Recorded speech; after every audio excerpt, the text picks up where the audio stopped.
Today for enrollments and transfers, we are going to be using our train environment with fake data.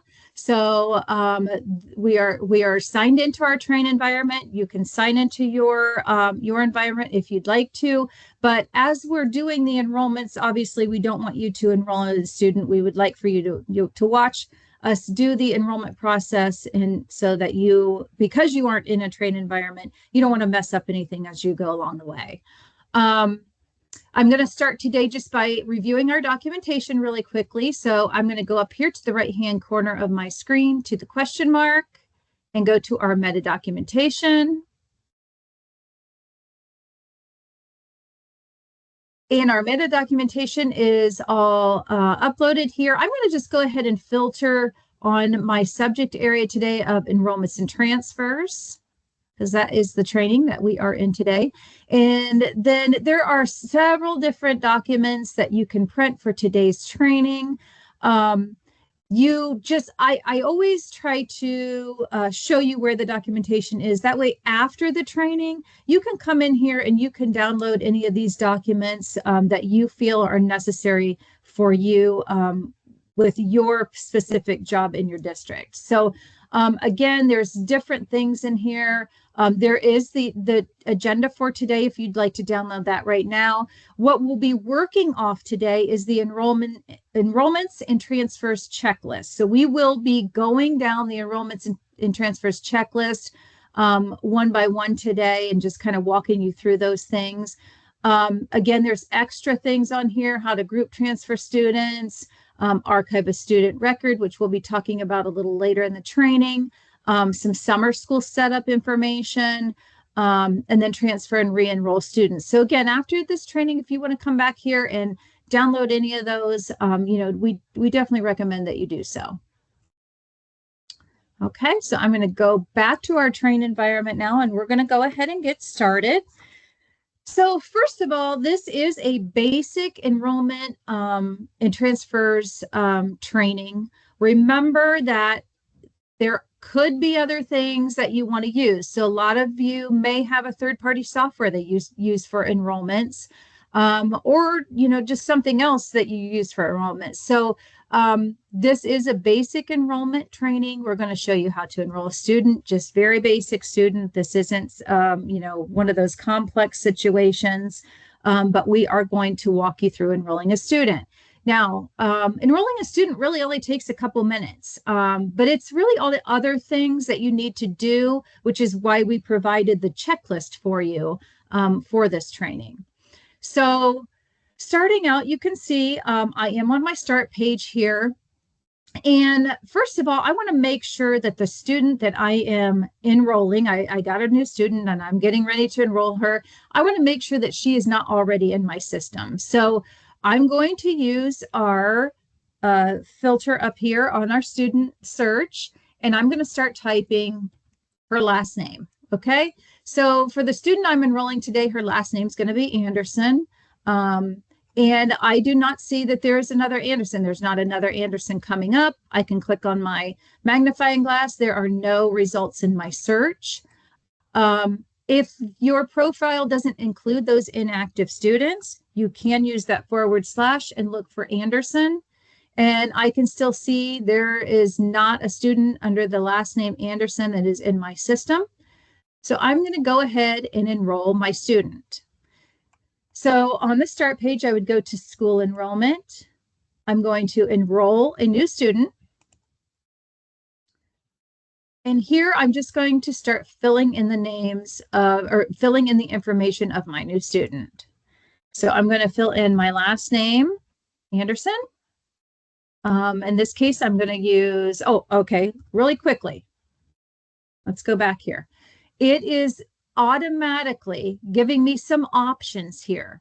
Okay, so it's saying, I know that you've typed in the word Anderson, but the system is going to check and see if there are any duplicate students. So even though the name Anderson didn't come up, maybe it feels like maybe I misspelled that last name. So it is giving you options, and it's giving you additional options to check just to make sure you're not duplicating that student. Okay, in this case, I'm not duplicating the student, so I'm going to go right on and I'm going to type in the name Ashley because that's my student's first name. And I'm going to fill in the middle name. If you don't have a middle name, we suggest you put an asterisk in there. That identifies that they don't have a middle name. So that's something that we do recommend. I'm going to go ahead and fill in her date of birth. And we're just going to go down here and create her date of birth, May 1st, 2017. Gender, she is a female. Student number, we want you to leave that blank and let the system assign the student number. Fill in the phone number. So I'm just going to fill in a random phone number here. And the enrollment date. Okay, so your enrollment date is their first day in class, their button seat day, if you will. So this day I will need a change because we're not in school yet. This particular high school starts school. Actually, I can look up here at my calendar just to make sure this school year starts August 13th. So I'm going to fill in August the 13th as my enrollment day. Full-time equivalency. This must be filled in. These are set up in a different area, and you will need to fill in their full-time equivalency here. That's very, very important. The grade level, I'm going to enter her grade level of 9. This is what's in my high school. She's going into grade 9. The entry code. The entry code are, the majority of the students are probably transferred from another Ohio public school, but there are, in different cases, there are different scenarios where you may need to use another one of these entry codes. Most of the time it will be number 6 here. The tracks on a student, if I know what the student track is on a student, I fill in that student track. We're only doing A days here in the Meta High School, so I know that she's on track A. Her district of residence, you can choose her district of residence here. I'm just going to use Marion City because that's what I'm going to use as an address. So I know her district of residence, and that could be important if you do open enrollment or anything like that. But this is where the student lives. Fee exemption status. You can choose the exemption status here. So my student is not exempted, therefore my student pays fees. And if I go on down to the Ohio EMIS data entry, it says select a situation for the default values to fill. So this depends on your district and your EMIS coordinator. If they want you to take care of this portion of the enrollment, you'll need to know what to fill in here. It gives you different options, and then when you choose one, it gives you a more EMIS fields to fill in. So just remind yourself of that. If you don't know what to fill in here, please check with your EMIS coordinator, and he or she may want to do that for you. So make sure you know what you're filling in, or have your EMIS coordinator fill that in. So if I was to fill one of these in, you can see that it opens up many more tabs for me to fill in. And myself not being an EMIS person, I'm not going to know what to fill in that place. So again, that would be something in my school district that I'm going to let my EMIS coordinator fill in. Information for family match. I almost missed that one. We don't use this because our contact information is not, we don't use those same fields as PowerSchool anymore. So we do enroll without linking or copying information. And I always include the student's last name in my search. So then I'm going to go on and I'm going to go to my home address and I'm going to fill in this student's home address. So I'm just going to fill in this address. This student lives on Full Boulevard in Marion. And I'm going to go ahead and validate this. On this validation, your district may have set up some guidelines for where your district is located. And then you can see if this address is found in your school district. If it's not found in your school district, the student may be open enrolled or whatever. It will show that here. In our school district, we don't have those guidelines set up for us. So it's just basically validating that, yes, this address has been found. There is someone that lives there. So it's just giving you kind of that guideline that, yes, there is an address, the same as what you're putting in there. Okay. And then you submit that information.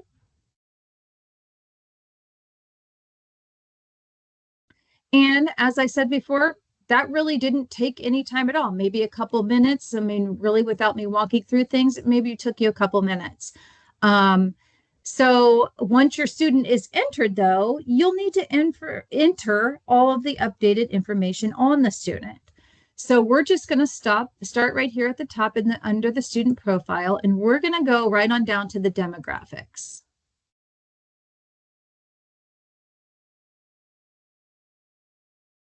Okay, so under student demographics, this is where you fill in all the pertinent information that you need for your district. So now I'm going to go through here. I have Ashley Anderson. I have her preferred name is Ashley. If she goes by another name, I could put that name there. That automatically filled in her gender and date of birth and gave me her age. Proof of age would be, how do I know that that's what her age is? I know that districts usually require some type of proof of age, either it being a birth certificate or something else. So I'm going to put that I certified that by the birth certificate. My student is active. Graduation year. If I wanted to fill in the graduation year, I could do so here. So if I have a 9th grader, I believe it might be 2029. I'm not positive, but graduation year would be 2029. Custody. Who has custody of the student? In this case, both parents, but you can see there are a list of other options that you have here. Same with living with. Those other options appear here as well. My student is living with both parents. And then if you come on down, you can see that this system assigned this student their student number. And the home phone did come over. The email was not entered. If I want to enter an email on the student, I can click on this hyperlink and enter the email. The student's cell number, I just want it to be the same. So I'm going to put the student's cell number as the same as the home number. And then again, I'm going to come on down and I'm going to go to the student's address. If I want to put an area or neighborhood in here, I can. If I want to put a proof of address in here, I can. A lot of districts do require this as well. So I can require that I know that I saw the mortgage statement. That way I know that this is their proof of address. Again, it fills in that address here. I've already validated that this is an address. And if I want to just continue as the same as the home address for the mailing address, I'm going to just click that button there and it fills all the information in. Okay. You may have data that you want to put in a district customization that would probably be filled in by your district leader, or maybe your tech coordinator, or someone at the administrative level that would give you some district customizations there to fill in if needed. And then your additional information. Again, this is not mandatory information. This is information if your district wants to fill this in. If you have, field trips, yes, the student has been approved to go on field trips throughout the year. Yes, the student has signed their handbook saying, they would come to school every day.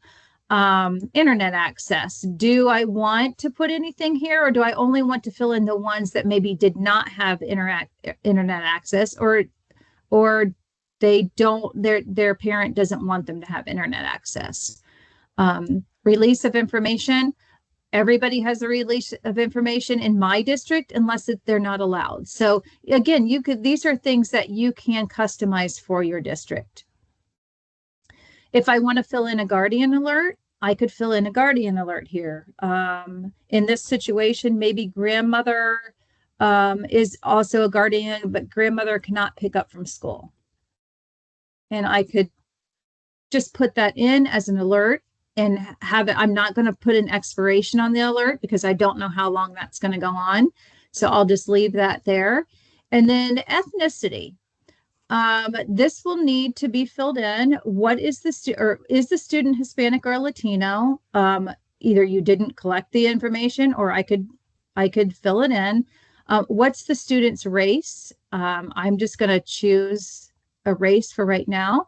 And then the reporting ethnicity, I can choose from these options below, and I'm just going to continue with what I said above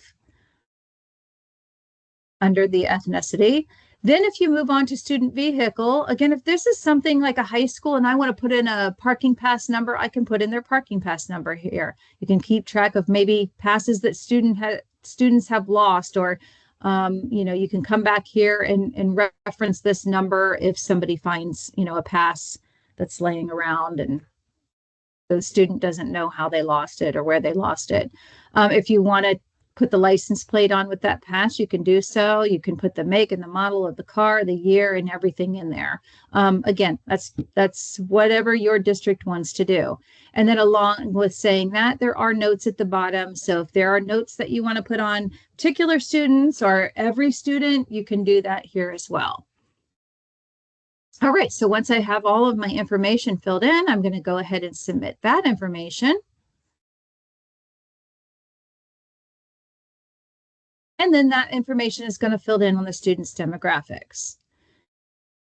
I'm going to point something out here. I did put that guardian alert in there. The grandmother cannot pick up from school. And I noticed right away that alert is showing now under my student lineup here. And if I click on that alert, you can see that grandmother cannot pick up from school. So, and it also shows that my alert never expires. So again, if that expires, you can go in there, put an expiration date in, and you won't have that guardian alert there anymore.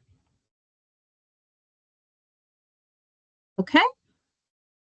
Any questions on demographics or just basic enrolling a basic student?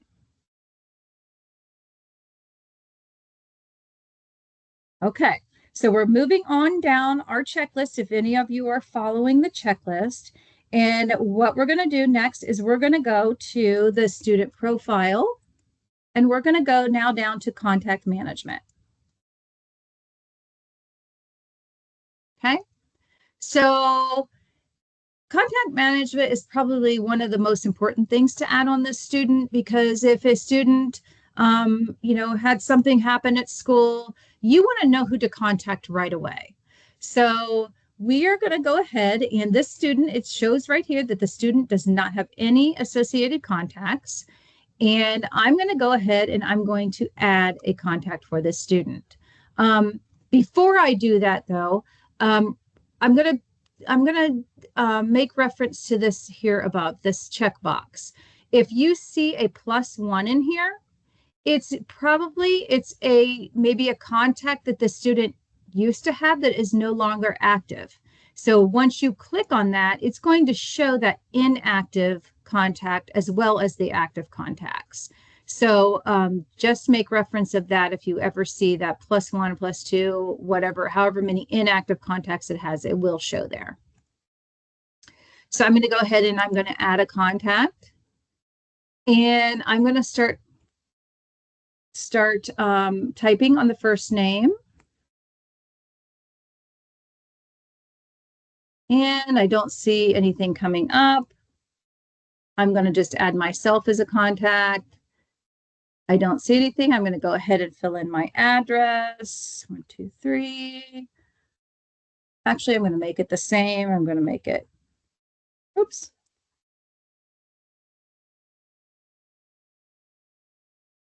And I'm going to change my number to that. Okay. I'm going to go ahead and include my inactive, and I'm going to go ahead and show any access accounts, and I'm going to search.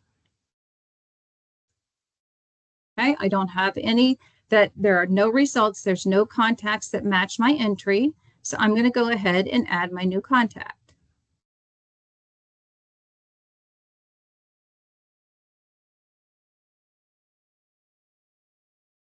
All right.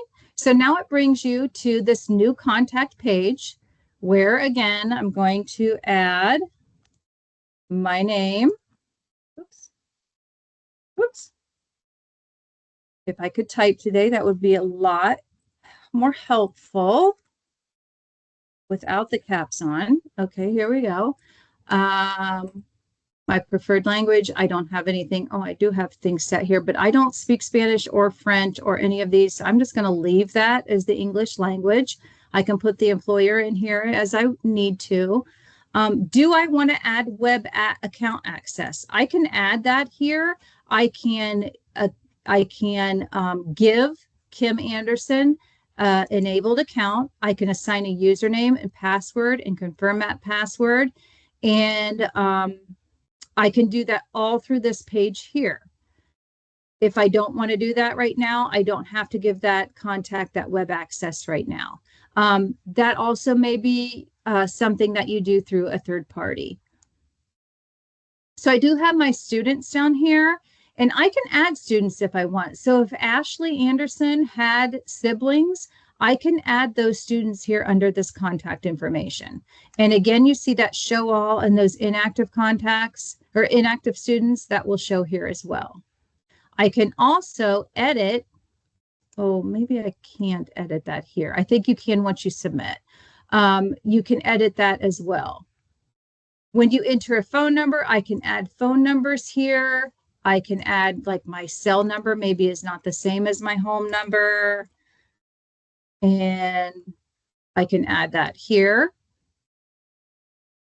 And I can add email addresses here if I'd like. And I can also add additional addresses here if I'd like. And I'm going to submit that information. And you see it created the contact and gave me this green bar here at the top of the screen. Okay. So I just created a contact for my student, Ashley Anderson. Okay, so going right down the list there on our checklist, I'm going to go back up to oops, I got to go back to my student. Kim, just a sec. I think you do have to re-enter the address when you're adding the contact on the bottom. Oh, I do? Okay. Yeah, the original search, I think, just searched for that address. Oh, okay. I thought I put my address in at the top, but yeah. Okay. Yep. All right. So of course maybe it's my computer telling me that Kim, you didn't finish what you started. So I'm going to go ahead and bring up my student again. And let's just go back to that just because I want to make sure that you fill in everything that you need to on that contact. So I think I have to go back to contact management. Let's go back in here. Sorry about that, guys. I was thinking I entered the address up here, but I did not. So I'm going to go ahead and put my address down here.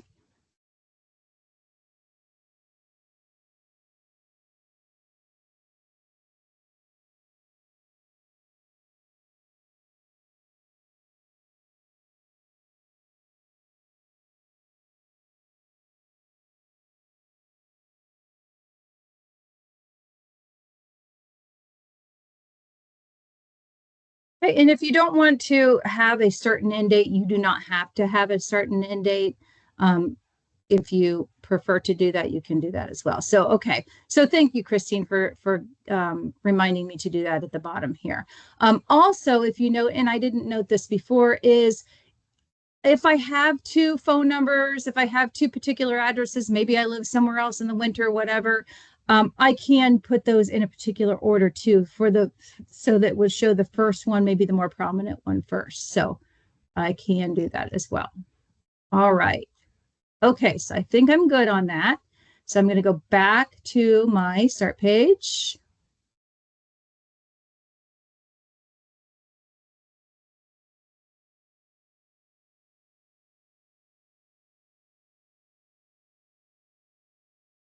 Not liking you at all today. No, it's really thinking.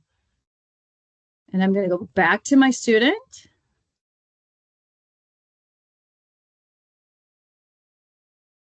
And next, we're going to look at the modify info page on the student. Why don't we show them how to add, go back to that last page, if you don't mind. My student? Yes, please.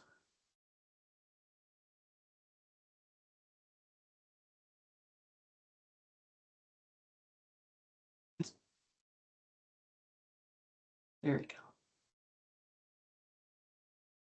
So when it populates up, so in here, before you leave this page, you'll want to go ahead and fill out custody, primary contact, lives with, that information. And then that information could also be filled out on the prior page that Kim was at. So we can go ahead and edit that here. So if I want to put my relationship here,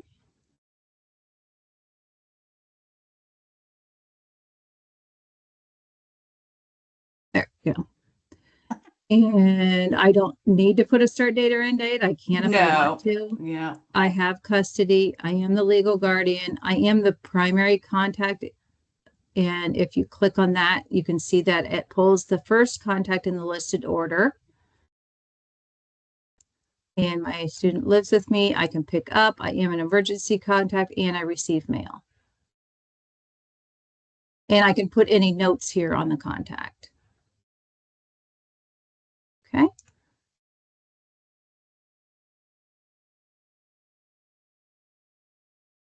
So I guess we can go ahead and do that here since we're already in contact management instead of coming back to that. Yeah, and then if you want to give her the data access, you can just click on Kim Anderson and it'll take you back to give her that data access. And I think all that could have been done before you got to this page. You could have given web access. Yeah, so there's definitely different ways to get, everything. So the web access account. Yeah, we looked at that earlier. So you can do that there, or you can do it just by editing that contact, or you can go into, I don't think you can click on the edit and give web access. You actually have to click into the contact to do that. Yeah, I believe so. Okay. Anything else that you can think of, Christine? No, I think that was it. All right, let's move on to modify then. We're going to move on to student profile and modify info. And here you can see that this is information that you can include if you want to. Say that Ashley has several siblings and we want to note that Ashley is the family rep for these siblings. We can do so here. We can also set a graduation requirement set if your district has one. Again, those would be set up in a different area. We can select a homeroom if we want to, a homeroom teacher, and a homeroom short name. Also, if you're using locker information, you can put the locker number here and use that, as student information as well that you keep here in this modify info. A lunch ID can be kept here, a phone ID, a current team. If your students reside on a current team, you can use those here. Again, you see that my train environment does not have teams, but if you did, those would show up there. The tracks already filled in from the previous pages. The district entry date, this would be the first day of school. So I know that the student's obviously not going to come to school today. The student's going to start on 8/13. And then the district, the grade level that the student's going to start, you could fill that in here. The school entry date, you can fill that out as well, because the student is not going to start until 8/13 and they're going to start in 9th grade. Also at the bottom here, you can see that you can assign counselors to the student. So if I wanted to assign a counselor right now to the student as they are entering school here, I can do so here. So I can add this school counselor to the student, and then when the student gets in here, they'll know which school counselor they're assigned to. and I can submit that. And again, it gives me that green banner saying, yes, your information here that you filled in has been saved.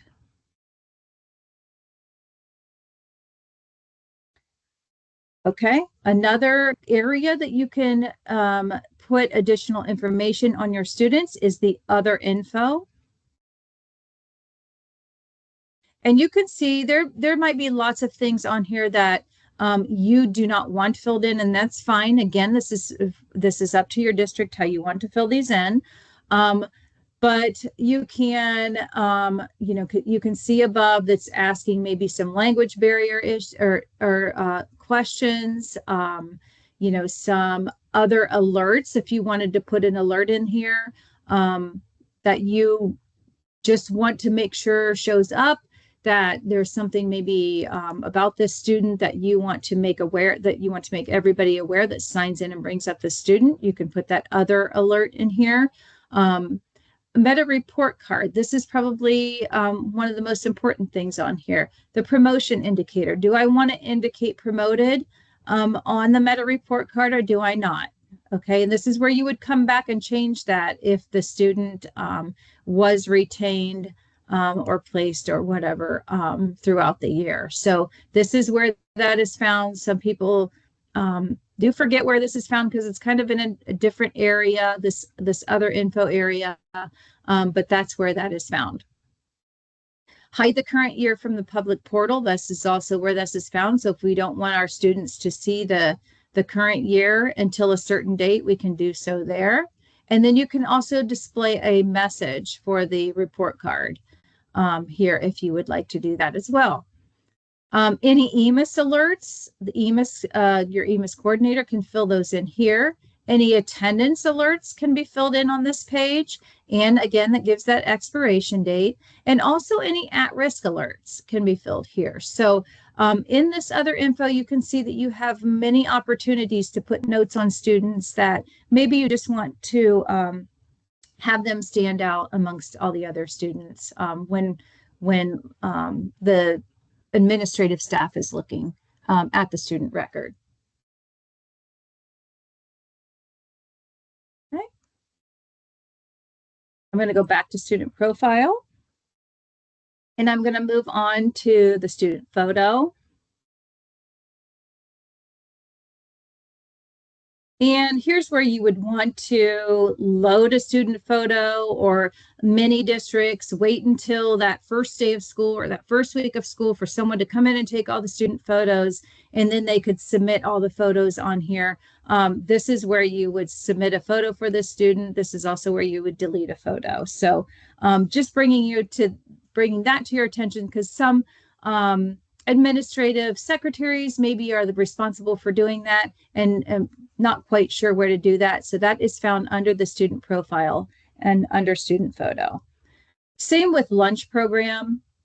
Many of you have a third-party lunch program, but this might be a place where you could just keep whether the student is a reduced lunch student or maybe a free lunch student. So it's a good place to house this information. And even if you're using that third-party vendor for your lunches, this would be a good place to come to be able to see what kind of exemption or reduced lunch that the student has. All right. So moving right along then in our checklist, those are just some things that we pointed out. There are other things on here that you may want to click through, or your district may want to associate some information to. You can do so as well, but those are the things that we feel are the most important. So moving along then, if I go down here to, actually, let's go to health, and let's go to the emergency and medical contacts. I'm going to leave this page here.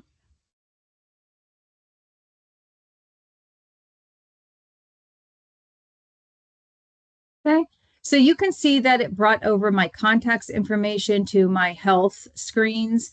And here is where I can put any of those medical alerts. So if I'm, allergic to peanut butter or whatever, I want to make sure that everybody in the lunchroom knows that. I want to make sure I have a medical alert on here, or I guess you would put that more in allergies maybe. But if there is some type of medical situation with the student, this is a good place to put this. Any allergies, any food allergies, what's the treatment for that allergy, and what kind of reaction am I looking for? Those are all things that would fall under the health information. Again, and I reiterate this, and I always have everyone look at health, but really your nurses or whoever's in charge of the student health information, those are the people who would live in the emergency and medical contacts area. They would be the ones filling in the medical alerts, the allergies, things like that. But I always say, it's always nice to know where these contacts are, where the emergency contact is, because that's important for you. It's 2 clicks to get there and you're able to call home with seeing those contacts. So just remember that, that's always there under the student, and you don't have to always go into the demographics and things to find that information. Okay, so working our way down, the transactions is the fee transactions. If you distribute fees to students, here's where you would look at what kind of fee was added, what kind of type of fee was added, and what kind of charge was added, and what they still owe. So if a student, asks you maybe what fees they still owe, you can see that information all on the fee transactions. Again, you may have a third-party vendor as well for fees, and many of you do already. Under the more, you can see that I have this may need to update a custom page that your district uses.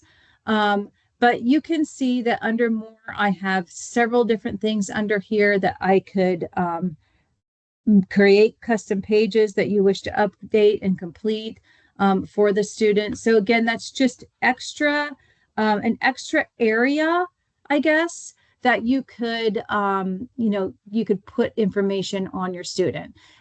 During this particular training, we don't go into the custom screens, but those are things that if you have used them before, or if you're just starting, those are things that you may want to ask your district leader. Are we using these? If so, what information needs put into those? Yeah, because each district has different custom screens. So to Exactly. review them, yeah, exactly.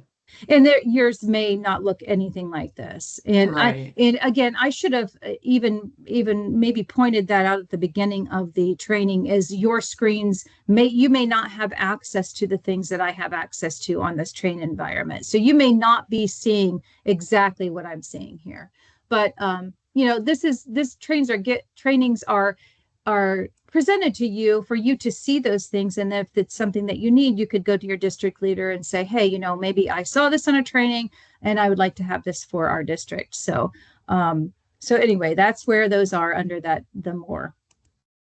And I'm going to back up here and just go to our state, province, Ohio screens. And these are pages that must be completed accurately for state reporting. Please, ask your EMIS coordinator to determine who should be filling out these pages. I know just my particular background does not include state reporting information. So I would be reaching out to my EMIS coordinator and asking, do you want me to fill in any of the information on these compliance and state pages? Again, this information is very, very, very important to your district. So I would not want to put the wrong information in there. And one last thing under this is we're going to go to the courses and programs up here, and we're going to look at this student scheduling settings. And when you enroll a student, we always ask that these scheduling settings are filled in, because next year when your schedulers get ready to make a schedule for all of your students, it will look back at these and say, okay, what grade is the student's next year grade? You don't need to worry about priority now. That's really a scheduling setting. Schedule the student. Yep, I want to schedule the student as long as the student is active, right?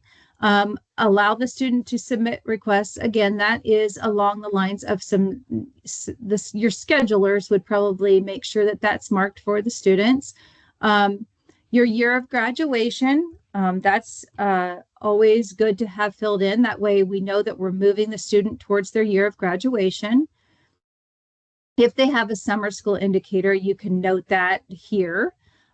Your next school indicator is important. So am I staying in this next school? Am I headed on to this, in this case, it'd be Meta High School, and I would be heading into Meta High School again next year as I would be going into the 10th grade. Your optional settings here, if your students, and you as being a non-scheduler may not know what these things mean, but your schedulers may know, hey, I know that they're on a team and I want them on the same team next year. I'm going to go ahead and put them on teams. If you use a campus or a building or houses during your scheduling, settings, you can use those here as well. So those are things scheduling wise that I would definitely recommend filling in for our students.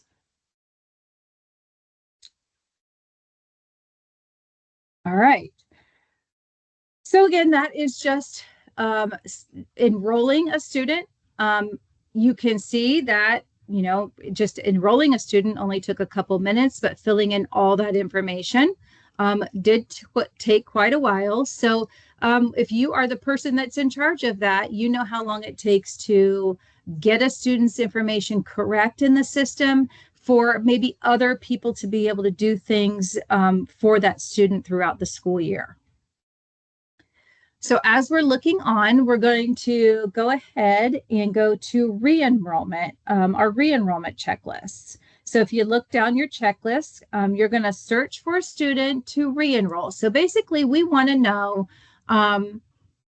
has the student been here before? We think they've been here before, and that's why we're going to re-enroll them. So maybe a student came a few years ago, left and went to a different district, and now they're coming back to our districts. You don't need to do a new enrollment for students who have left and returned. You would do a re-enrollment. So we need to do a search to find out if a student has been here before, if they've maybe transferred out. And I think what we'll do is we'll look for a student here, and we're going to use our / here, and we're going to look for the student Diamond Acoustic. I love these names. So I say that every time we do one of these trainings, but these names just crack me up. So if I start typing, oh, I know the last name is Acoustic, I'm going to look here and see, okay, have we had a Diamond Acoustic before? Okay, here she is. Here's the student that I'm looking for, and I'm going to choose that student. So I'm going to go back, and I'm going to know now that you could tell by that student that that was an inactive student, and that student was grayed out. That student is not here, is not enrolled in the district right now. And I'm going to go to school enrollment, and I'm going to look at re-enrolling the student. So I'm going to do re-enroll in school. Here, I'm going to put a re-enrollment date. I did check earlier in my date that that's going to be a button seat date as well, is August the 13th. Remember, it actually gives you this little warning. You're changing the student's enrollment. When you press submit, go to the students, and these are state fields to make the appropriate changes. So again, make sure your EMIS coordinator is aware that you are re-enrolling a student. The entry code, you would choose one of the entry codes. So I'm going to just choose the one that's most often used. The student transferred from another Ohio public school. If you want to put an entry comment in there, you can put any type of entry comment you want. Again, Just like an enroll a student, you'll need to fill in that FTE, that full-time equivalency, the grade level of the student, the track, and also the district of residence. So my district of residence is going to be Delaware City. And do I want to restore class enrollments? If this student just recently left and came back, yeah, you could restore the class enrollment. Say the student, it's at the beginning of the year, the student came, then she decided she was going to go somewhere else for a week, and then she decided that place, she didn't really like the courses that were offered there, so she's coming back to this district. And that's when you can restore those class enrollments. More often, you would probably not restore the class enrollments because this would be a student that maybe has gone long enough where those class enrollments will need to be redone. Okay, so, and you can see this note, regardless of the date specified above, the student's records will be reactivated immediately. So it's going to automatically say that that student is coming back as of that enrollment date of 8/13. Okay. And you would submit. There is a question in the chat. I think Rhonda wanted to know if you could use code 7, not newly enrolled in this district. And so you would use that code for a student that is going from maybe one of your buildings to another building, or from one year to the next year. That's the code we use when enrolling new students. This student is actually coming, they left this high school and went to Gahanna, and now they're coming back. So you would want to note that they were coming from 6, another Ohio school district, if that makes sense. Mm-hmm. Thank you. Mm-hmm. Another thing is, if you are uncertain about that, check with your EMIS coordinator, because that's probably going to be something that's very important when they go to, notify the state of your enrollment.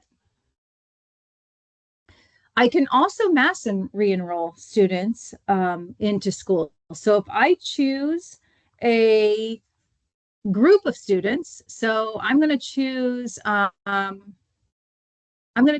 group of students, and I'm going to mass re-enroll those students. So I'm going to choose some that I know. I'm going to look for some students that are not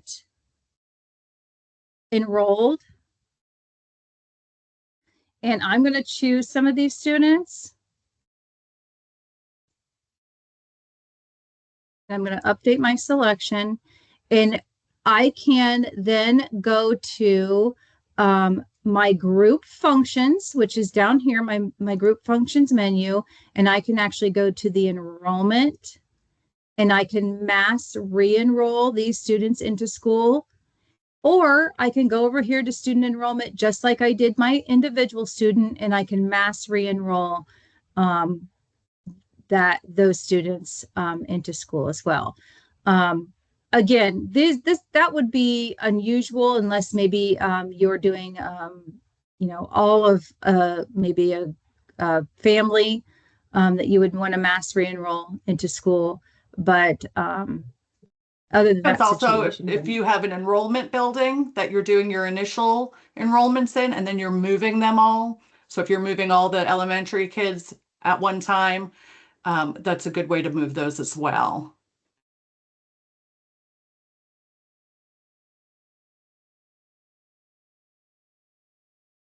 Okay. And then I wanted to also show you how to enroll. Well, I think we're going to wait on that, aren't we, Christine? Do you want me to go ahead and show them how to enroll a student in a remote school or summer school? Okay, let's go ahead and do that. Well, no, I was going to say we'll do that after. Okay, we'll do that after. All right. So any questions then on re-enrolling or enrolling a student? I know that took took about an hour, but again, it won't take you that long as you're not walking through each individual section. You kind of know what you want to fill in. You kind of know what your district needs, and so on. So any questions regarding that before we move on to transferring students? I do want to point out also, when you are re-enrolling, you also want to go back through those initial steps of filling in all those pages because things may have changed since you've re-enrolled the students. So, and that's in our checklist. It outlines that for you. But just, you re-enroll a student, they've been gone for a couple of years. You probably have to look at their address and look at some other information, possibly custody and whatnot. So just, again, go right back to the top of the checklist and work your way down on those re-enrolled students as well. Mm-hmm. All right, so I am going to go ahead and share my screen unless somebody has questions.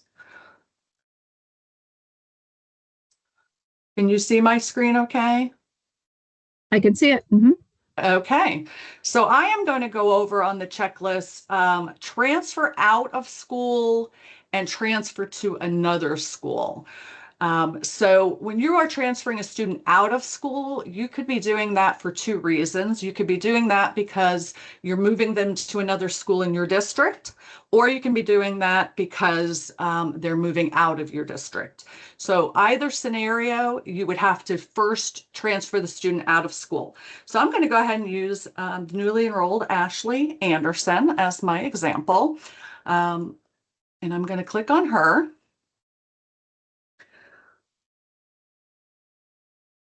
And I'm going to go to school enrollments, transfer out of school. And so you'll just follow the steps. You'll want the transfer comment. So I am going to move her out of the district. So she's moving to Maryland. Okay, the date of transfer is always going to be the first date of non-attendance. So I guess maybe I shouldn't use her, but it's the summer, so it's not going to really matter. So I'm going to use the 13th as the date. But if you're transferring a student out, it's going to be the first date of non-attendance. So technically she was supposed to start on the 13th. She did not attend, so that would be her first date of non-attendance. The exit code is going to correspond with what is happening with her. So she's not going to a private school. She's not staying in Ohio. She is transferring to another school outside of Ohio. So again, you'll just review the list and click the appropriate reason for her transfer.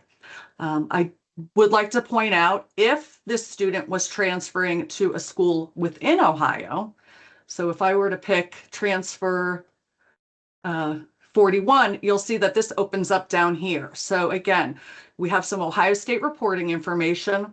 So it's very important that if this student was transferring to another Ohio school, that you would have to get that school information and fill in that information to where that student is transferring to.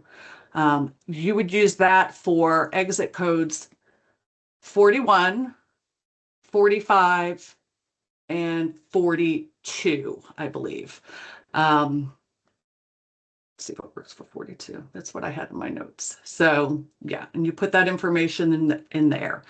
You do not want to check this box. So if you check the box, if you don't check, it's confusing, it's backwards.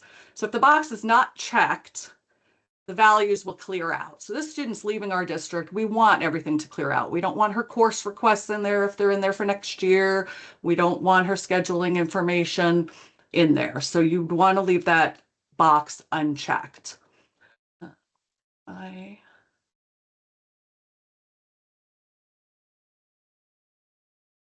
And then it asks you to confirm. It tells you there's no attendance record. So that's a nice bit of information it gives you. And then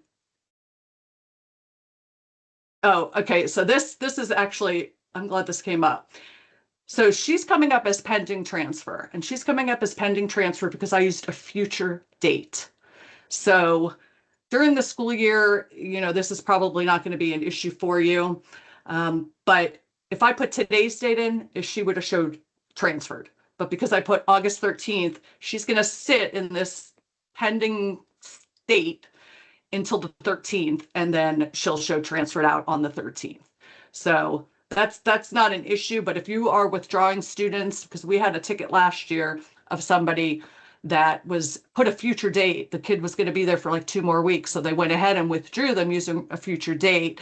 It's really not advisable. Just go ahead and wait until they are ready to be withdrawn and then go ahead and withdraw them. So I already did that. Okay, so that's for a student transferring out of your district. So they're gone. So what if this student was transferring? What if we have a student that's transferring from one school to another school? So I think I was in elementary 2. And let me look up this student. All right, so Dream Spell. Dream Spell is in elementary school 2, but they moved within our district, and now they're going to go to elementary school 1. So when you the first thing you need to do when you're transferring to another school is, and sometimes it gets confusing, when you come here, you might see transfer to another school and think, oh, I just go there and I can transfer her to another school. No, the first step is you have to transfer her out of school. So you can only transfer a student to another school if they are inactive. Okay, so I'm going to transfer out of school just like I did with the last student. And then I'm going to just put in here, moved within the district.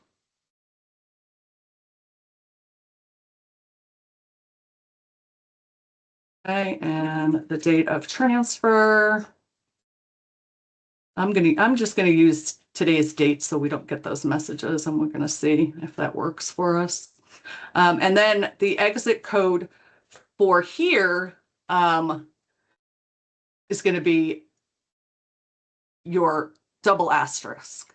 So because the student's not leaving the district, we're going to go ahead and use the exit code with the double asterisk. And then we're going to go ahead and, again, you're going to not check that box because we don't want her scheduled in Meta Elementary School 2. She's not going to be in that school. And you would hit submit and confirm submit. So you see the difference up here. Now she is showing transferred. So that is exactly what you want to happen.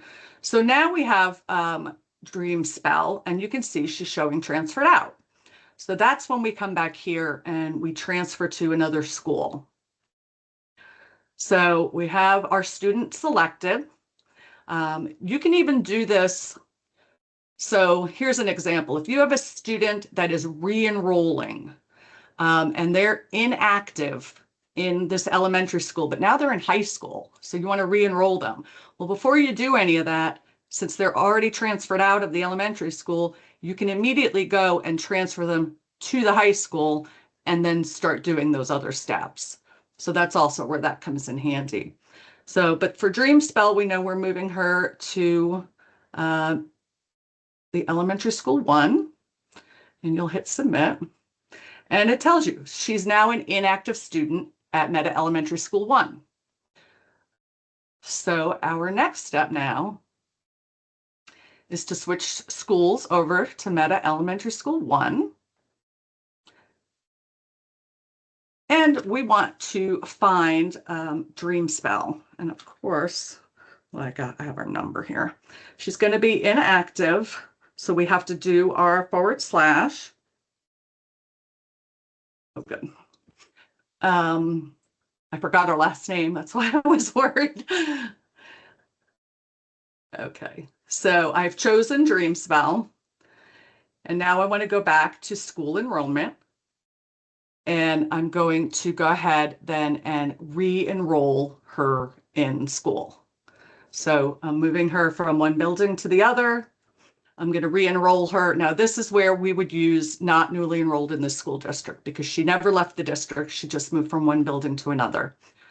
So you can put comments in as your district, if they like comments in there, what school she came from possibly is always a good idea. And then you want to just go down the list here. So every student has to have a full-time, or not a full-time, well, yes, a full-time equivalency. It's not necessarily full day, but you always have to make sure that this is filled in. Her grade level may or may not have stayed the same, whether there's a track district of residence, and we know there's nothing to restore, so we're going to go ahead and mark that as a no. School is not in session. So let me go back. I apologize. So I do need to change her start date. I missed that to the first day of school, and then we'll be good. So she's been re-enrolled. So again, once again, you'll want to get with your EMIS coordinator, and you'll want to check her all of the state, province, Ohio tabs and see what needs to be updated now that she's in a different building. They may need to be updated. So whoever does that in your district, it could be your enrollment person, your registrar, or it could be your EMIS coordinator. And then just obviously if she moved within your district, you probably have an address change. So again, it's just a matter of kind of going down the checklist again, and just making sure that everything on this student is accurate. Does anybody have any questions on transferring a student out or transferring a student to another school? Okay.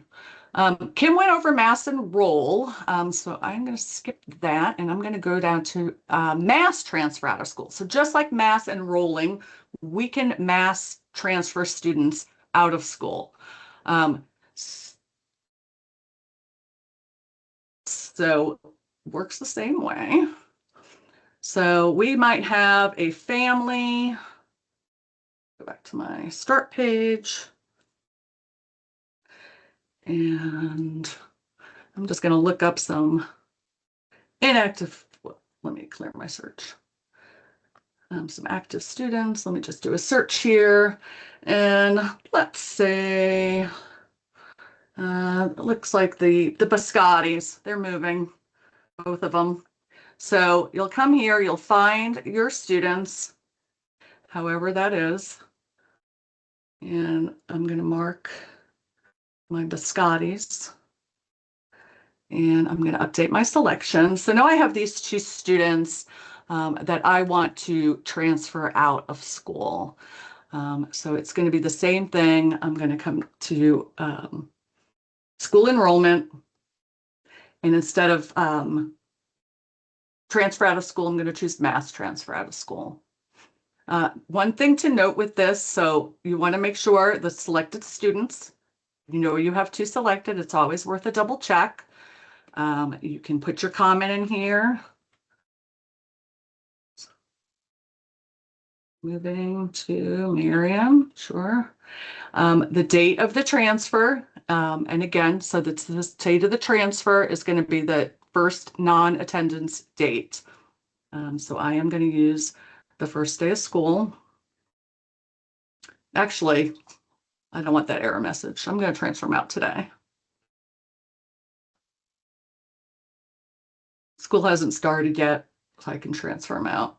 I'm going to transfer them to another school within Ohio. And then because we're transferring more than one student, we have to answer some additional questions. So if we were transferring these two students, if they were staying in our district and they were both moving to a different elementary school, we could do that here. That saves us a step. So if they were staying, we can transfer them out and transfer them to the other elementary school all in one step. These students are leaving our district, so we want to just keep their enrollment record, their transferred out record. We're going to keep that in the school that when they left us. And then there's some other settings for summer school. Click here if the student intends to enroll during the next school year. Again, we want to leave that blank because we want everything to clear out on this student. And then it gives you a little message down here that you have to check to acknowledge that you know that you are transferring out more than one student, multiple students. And then you hit submit. So 2 students are transferred out, 0 pending, 0 errors. So that's how you would mass transfer students out of school, or you can transfer them out to another school, and then you would have to mass re-enroll them in the school that you moved them to. So you can only do it to one school at a time. So if you are moving students to different schools, just make sure you're working with a group of students that are going to the same school. There was something else I wanted to show you. So for students that are transferring out of your district, I'm going to go back to the high school because this is a little more relevant when you're at the high school. So if I transferred, I think I did transfer her out, Anderson. So maybe I didn't. Oh, because she has the future date. The student is currently, let me use a different student. See, and it tells you up here, transfer out pending. So let's transfer out a different student. Let's transfer out Mint Oliver. Mint Oliver is leaving. It automatically brought me to the page where I was on, which is why it's telling me that I can't do this. So I'm going to transfer her out of school. And I'm going to fill in all this information. I'm not going to do it all, but I would fill in all this information. I would hit submit. And I was telling you that you want this box left unchecked so that it clears out all this information. But what you also want to do is once this student is inactive, you want to go back to courses and programs for that student. And this is all on our checklist, all written out. And you want to go to course request management. If there's any requests in here for the following year, clear them out. So if the automatic didn't work, which sometimes it doesn't, just make sure you can clear out all the course requests for the following year. Then you want to go to the schedule settings like Kim showed you. So since they're leaving, you want to make sure to uncheck schedule this student because you don't want any of your inactive students getting caught up when the scheduling teams are trying to do like student counts. And if there's requests in there, it might be pulling in students that you don't need to schedule for the following school year. And then you can make sure that the next school year and the building are blank and you just hit submit. I'm not going to make the changes because I didn't actually transfer her out. But that is on the checklist for you. Any questions on anything before we go back to Kim? I went a little quick. Apologize for that. I don't see any questions, Christine. Okay, well, I will stop sharing. Okay, let me then now we'll walk you through how to enroll a student in a remote school or summer school. This is something I was going to cover earlier, but I think that the best scenario that I can think of is when maybe a middle school student is enrolled in a high school course. That's when you would want to remote enroll them in the high school course. So right now I'm going to switch to the middle school here at our Meta Middle School. And I'm just going to choose maybe an 8th grader. And we're going to say that this 8th grader is taking a 9th grade course. So I'm going to choose one of my active 8th graders. And I'm going to go to courses and programs. And I'm going to go to remote and summer school registration. And here you can see the student that I'm choosing to remote enroll. I'm going to, if I want to show summer schools only, I can click that box, but I want to know where the course is, what school the course is held in. So in this particular situation, the course is held in the high school. And as soon as I enter the high school, it gives me the option to enter the course. So I'm going to say that this student is taking algebra in the high school as an 8th grader. And I'm going to go ahead and choose my Algebra 1. And as soon as I do that, it brings up the course sections that are available for me to choose from in that high school course. So I can add this student to, if I want to add them to the section 1 of this algebra course, I can do so. And I can choose then the enrollment date. The enrollment date, again, is that button seat date. So if I have a student in the middle school starting Algebra 1, and maybe for some reason the high school is on a different schedule than the middle school, and they're not maybe starting their algebra classes until the following week, I would need to make sure that that enrollment date for that particular course in that section is on that date that they are starting that class. So again, you want to be real aware of the date that they're starting the class as well, because it is held in a different school. So that enrollment date is really important in here. So again, this is just enrolling one student in a remote school for that algebra class. Now, many times you have groups of students, or you want to mass enroll these students in a course, and you can do that as well. So I'm not going to go ahead and submit this. I'm going to go back and I'm going to choose some 8th graders. Out of all of my 8th graders, maybe 9 or 10 of them are taking this course. So I'm going to go ahead and choose all of these, and I want to update my selection. And I want to mass enroll all of these into the remote and summer school.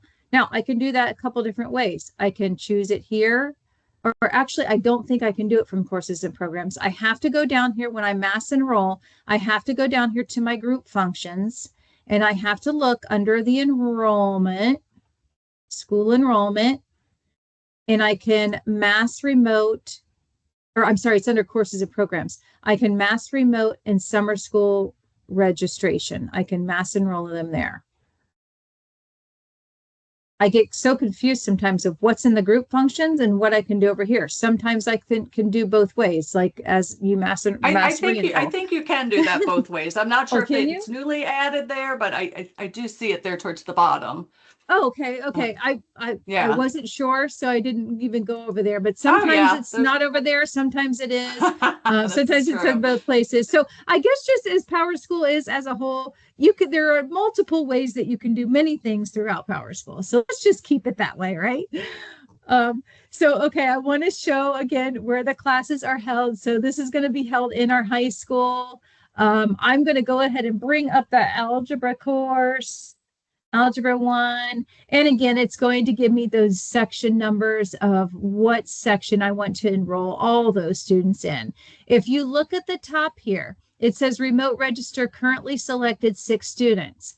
If you get to this point, you're like, oh, did I miss a student? Where are my students? You can actually click on that 6, and it's going to give you the opportunity to view the names of those students that you are enrolling into that Algebra 1 course.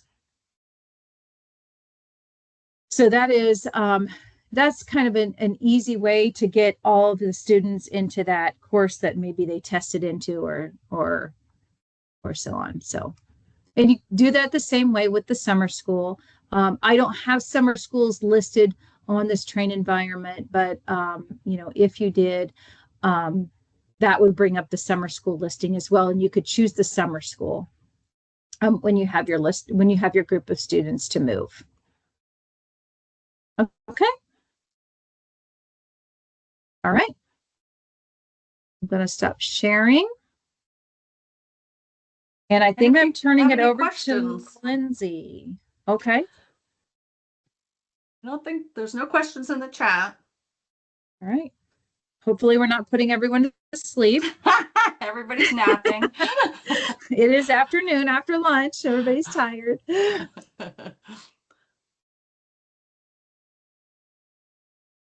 Okay, good to move on? Good to move on. Okay. Best news of the day is I have the last 10 minutes of the training. So as you can see on the checklist, there is a link to our archive a student record. So you can have this document with you. It's also under our documentation, like Kim pointed out. First thing we're going to do when we want to look into archiving a student record is to make sure that we have this plugin turned on for the customization. So how you do that is from your district office, you'll go to Applications and to the Meta Catalog. And then under Categories, you're going to click on Enrollments.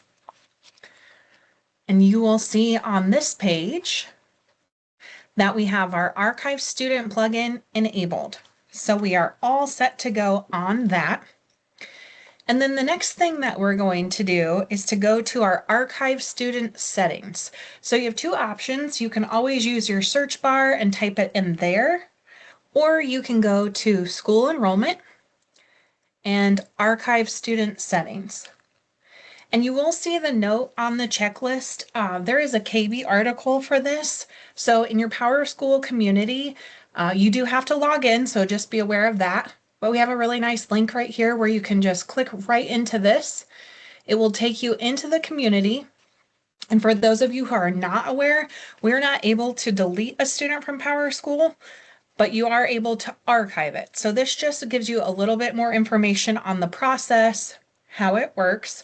But that's a really nice link for you to reference back to that KB article.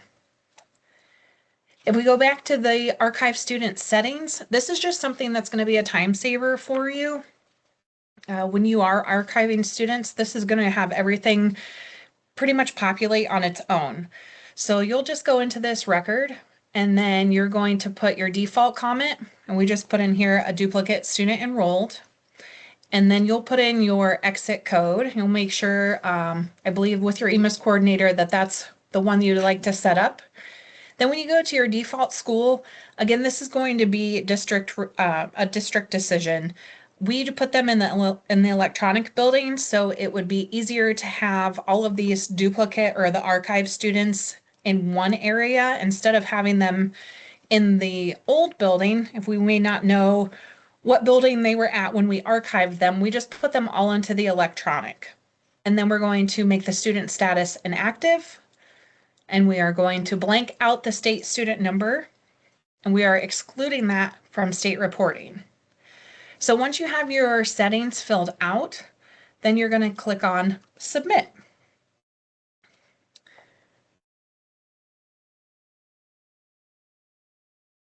And then from our start page, we're going to pull up our student, and I love my student's name.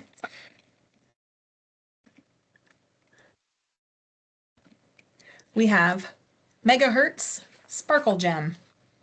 And you can see there's Dorn and Emmanuel, but Dorn was put in as a duplicate student. So we're going to choose this student, so we will only have one record in our student selection. Then we're going to go to our school enrollment and our enrollment history.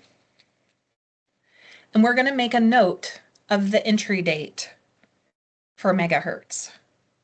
So once we have that written down, we go back to school enrollment. And I apologize, I think we have a little typo on our page for our archive student record. Instead of going to transfer out, you want to go to archive student. And then you're going to notice that page that we filled out with our archive student settings at the district, that automatically populated our fields here. So the main thing that you want to double check on here is that date for the date of archive is the same as your entry date on your enrollment history. So we know that Megahertz was starting on 8/13. So we're going to put 8/13 for a date of archive. Just double check that those settings came over, and we are going to archive Megahertz into our electronic building. So once we are confident in that, we are going to click on Submit.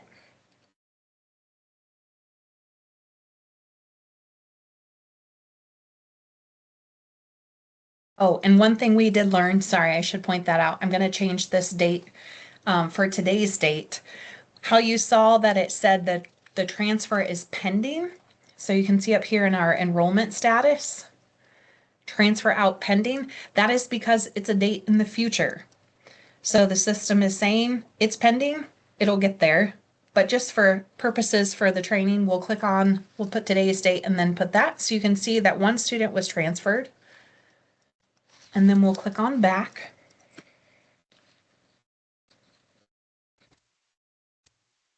So the next thing that we're going to do, oh, I'm sorry. Here's this page. You can see it's inactive, but this student is an archive. We're blanking out and we're excluding. And then you can see these are all of the other students that PowerSchool has created some fuzzy logic with to see if they might be a duplicate, if it's someone else you need to archive, but also just a great double check to say the one that you're archiving is highlighted here. So we know we are correct in this one, and we're going to click on Submit.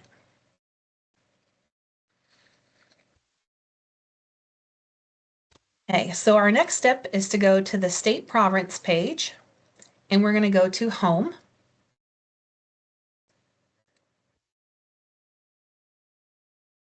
And we want to make sure that this check mark is checked. So usually when you go on this page, it will not be checked. We want to ensure this is checked. We want to exclude this student from state reports, right? So we're going to submit, make sure that one's all set correctly. And then we can go to the student profile, and on the demographics page, there is a student status. And you can see this is already populated over here. But if it doesn't populate, or for some reason you don't have the archive field already set up, we can go to our code sets, which is at System Management, Data, and then Code Sets. And under our code sets, we're going to go to Student Status. And this shows you all the different code sets that you have available. So if you need to make a new one for archive, you would just click here to add your code. So we can see we all have this student archived, so that's all set to go. And then also, if you want, you can include this previous student ID number. That would be the archive record that you had, so you can put that in, or I'm sorry, that's on your new one. So here's our student number.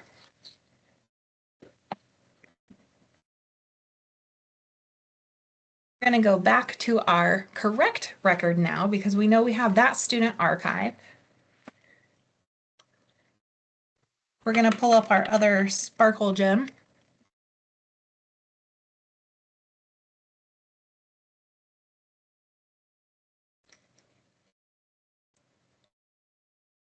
And then on our demographics page, here's our previous student ID. So we're going to put what that previous archive record was, and then make sure to come down here and submit. So that is how we will archive a student record. Are there any questions on that? Not seeing anything in the chat. Okay, so our final I did thing, put all the documents in the chat if anybody wants to retrieve them there on how to archive a student. Perfect. Thank you, Chris. Yeah, of course. Okay, so our last item is the enrollment summary. So just remember, the enrollment summary can be run from the district office or from a building level. So if you want to go through and get an idea of how many students are in every single grade, again, you can go to your search and type in enrollment summary, or you can go to school enrollment and click on enrollment summary. So one thing to always remember is that it has to be an in-session day, and we know we start on August the 13th. So then this populates all of our data by grade level, by male, female, and by ethnicity. And then any of these that are blue are a hyperlink, so I can click on my third graders, and it will give you an entire breakdown of all of the students in here.